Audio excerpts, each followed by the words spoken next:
So most patients with liver cancer have a disease called hepatocellular carcinoma. It's tumors that arise within the liver, typically in the setting of cirrhosis, but not always. Our goal is to remove the tumor completely. As you mentioned, there are several different options. There's ablative therapies, chemoembolization, systemic chemotherapy, and surgery.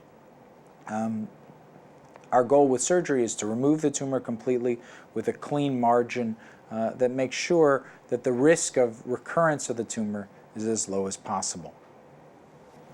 Well, and this is sort of a layman's question, but how much of the liver can you remove safely? So we can remove up to 75% safely in most patients who don't have cirrhosis. In patients with cirrhosis, it's typically a smaller percentage, and it depends on how much we need to remove. Patients with cirrhosis, we typically remove as little as possible. What are some of the main challenges of liver surgery? Well, operating on the liver is an extremely well vascularized structure with artery and vein flow into the liver.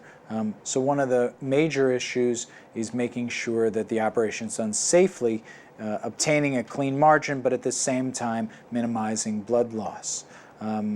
In centers like ours, which are extremely experienced in liver surgery, we have an entire team, both anesthesiologists as well as surgeons and hepatologists, who are familiar with how to prepare patients and manage patients during the operation and afterwards to minimize the amount of blood that is lost during the operation and the consequences or sequelae of removing a piece of liver and the damage that might occur to the liver.